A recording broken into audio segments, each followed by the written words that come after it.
بسم اللہ الرحمن الرحیم 7 جون 2017 محمد قاسم بیان کرتے ہیں کہ اس خواب میں مجھے اللہ کی طرف سے کچھ ملتا ہے اور مجھے لوگوں تک کچھ پیغامات پہنچانے ہوتے ہیں۔ اس کے بعد میں لوگوں سے ملنا شروع کر دیتا ہوں تو دجال کو پتہ چل جاتا ہے کہ میں مسلمانوں کی کھوئی ہوئی منزل کو دوبارہ حاصل کرنے اور ان کو متحد کرنے کی کوشش کر رہا ہوں۔ چنانچہ دجال اپنی طاقت استعمال کرنا شروع کر دیتا ہے۔ میں مسلمانوں سے ملاقات کرتا ہوں اور انہیں یہ پیغامات دیتا ہوں، لیکن دجال نے انہیں پہلے ہی بے عقل کر رکھا ہوتا ہے اور لوگ نہ تو میرے پیغامات سنتے ہیں اور نہ ہی میری کوئی اور بات سنتے ہیں جو میں نے بیان کی ہوتی ہے۔ البتہ کچھ لوگ ایسے بھی ہوتے ہیں جن پر اللہ کی خصوصی رحمت ہوتی ہے اور دجال کا ان پر کچھ اختیار نہیں چلتا، اور وہ لوگ میری بات سنتے بھی ہیں اور وہ لوگ مجھے پہچان بھی لیتے ہیں کہ آپ کا نام ہی قاسم ہے۔ میں ان لوگوں سے مل کر خوش ہو جاتا ہوں۔ تب یہ لوگ بھی میرے ساتھ دوسروں کو پیغام دینا شروع کر دیتے ہیں، لیکن سوائے چند لوگوں کے کوئی بھی ہماری بات نہیں سنتا۔ پھر میرا ساتھ دینے والوں میں سے ایک یا دو لوگ جو مجھ پر یقین رکھتے ہیں وہ اچانک مجھے چھوڑ کر چلے جاتے ہیں، اور میں حیرت زدہ ہو جاتا ہوں کہ ان کو اچانک کیا ہوا کہ مجھے چھوڑ کر چلے گئے۔ تب مجھے سانس لینے میں کچھ دشواری محسوس ہوتی ہے اور میرے ساتھ موجود ایک دوست کہتا ہے کہ آپ کا چہرہ بدلا ہوا نظر آ رہا ہے۔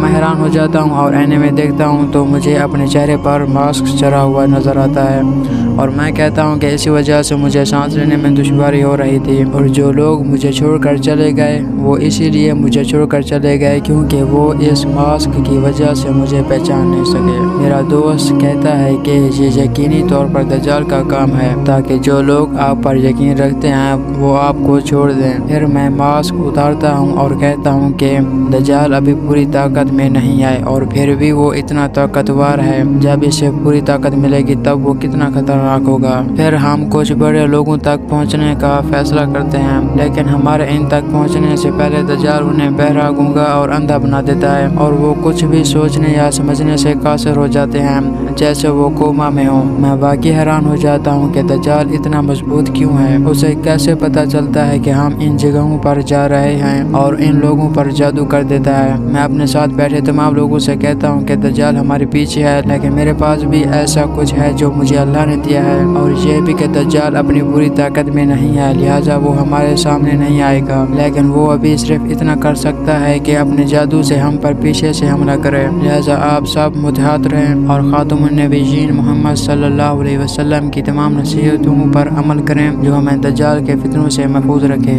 پھر ہم لوگوں سے رابطہ کرنے کے لیے مختلف مقامات پر نکل جاتے ہیں۔ میرے ساتھ 2 یا 3 افراد ہوتے ہیں اور ہم ایک دریا یا سمندر کے کنارے یعنی ساحل پر پہنچتے ہیں۔ وہاں ایک کشتی بھی ہوتی ہے اور میں اس کی طرف اشارہ کر کے کہتا ہوں کہ ہم اس کشتی پر بیٹھ کر ایک نئی جگہ پر جانے والے ہیں، لیکن ہم میں سے کچھ لوگ ایسے بھی ہوتے ہیں جو دوسری جگہوں پر پیغامات دینے کے لیے گئے ہوئے ہوتے ہیں۔ چنانچہ ہم ایک شخص کو کشتی کے پاس چھوڑ کر ان لوگوں کو بلانے کے لیے چلے جاتے ہیں۔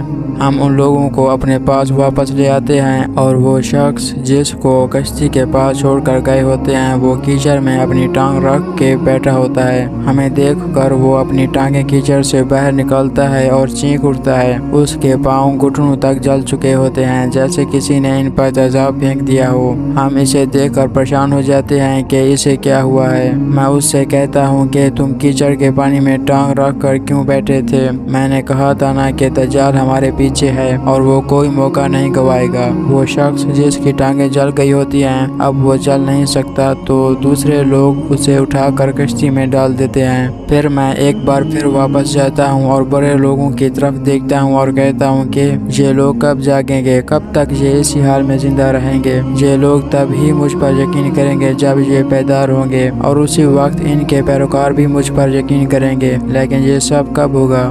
تب میں کہتا ہوں کہ مجھے انہیں چھوڑ کر کشتی کے دوسری طرف جانا چاہیے، شاید وہاں مجھے کچھ امید مل جائے۔ وہاں سے واپس آتے ہوئے میں اپنے ساتھ کچھ طبی طریقہ بھی ساتھ لے کر آتا ہوں ताकि उस शख्स की टांगों का इलाज किया जा सके। चुनांचे हम उस शख्स की टांगों पर प्लास्टर लपेट देते हैं ताकि वो जल्द सेहतयाब हो जाए।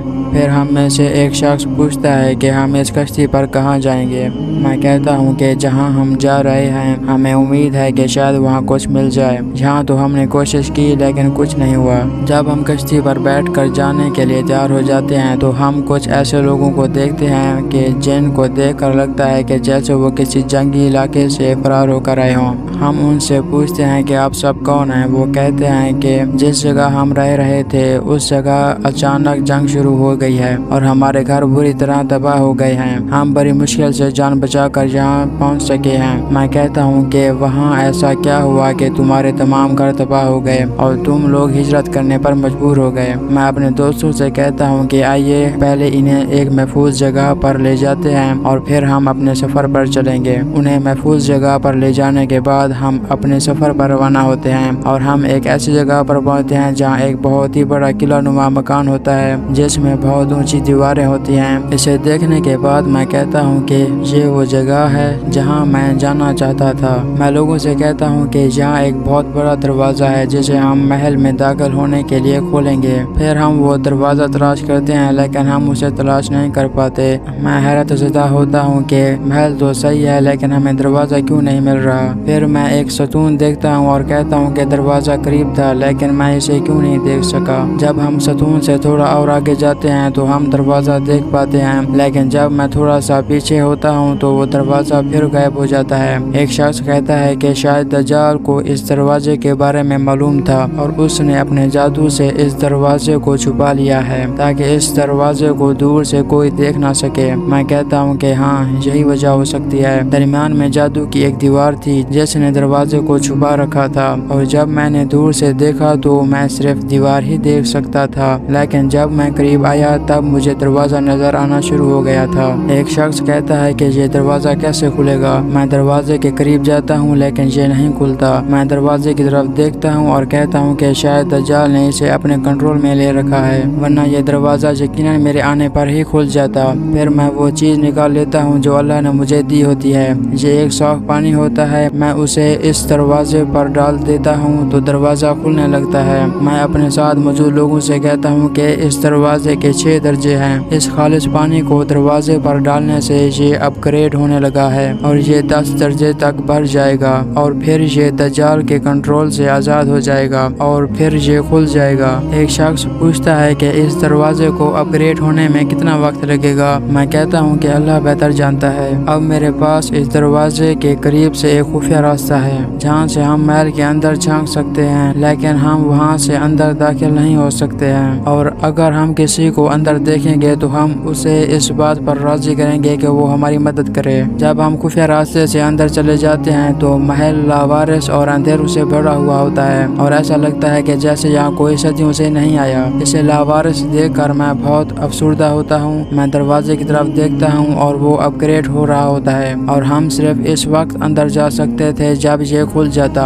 हमें वहाँ दरवाजे के सिवा कुछ नहीं मिलता और फिर हम वापस जाने का फैसला करते हैं लेकिन हम सिर्फ इस सूरत में कुछ कर सकते हैं जब वो दरवाज़ा खुल जाए। अचानक एक सब्ज रंग की पेंट बाल्टी मेरी तरफ कूद पड़ती है और चीखते हुए कहती है कि कासिम आप तशरीफ लाएं। मैं यहाँ अंदर छुप कर बहुत अरसे से आपका इंतजार कर रही थी। दज्जाल ने हर चीज़ पर काबू पा लिया है और उसने सब कुछ ऐसे तब्दील कर दिया है जैसे कि वो सब भूत हों क्योंकि वो ये समझने से कासिर हैं कि इनके साथ क्या हो रहा है और सिर्फ वही लोग महफूज हैं जिन पर अल्लाह की एक खास रहमत है। मैं कहता हूँ कि इसलिए मुझे हैरत हुई क्योंकि महल में मौजूद हर शख्स मुझे जानता है ख्वाह जानदार हो या बेजान और इसी वजह से दरवाज़ा भी नहीं खुला। तब मैं बाल्टी पर खालिश पानी छिड़कता हूँ तो अचानक एक मोर उड़ता हुआ बाहर आता है और मेरा नाम बोलते हुए कहता है कि कासिम तुम आ गए। वो मोर बहुत खूबसूरत होता है और मैं इस पर भी खालिश पानी छिड़कता हूँ तो वो चमकने लगता है। फिर एक और मोर आ जाता है। हम ये सब देखकर खुश हो जाते हैं कि कम से कम हमें कुछ उम्मीद तो मिली। यहाँ तक कि अगरचे ये परिंदे बेजान हैं लेकिन हमारे लिए ये बहुत बड़ी अलामत है। फिर मैं महल के कोने की तरफ देखता हूँ तो मैं एक काली कमजोर और भूखी गाय को देखता हूँ जो जकड़ी हुई होती है।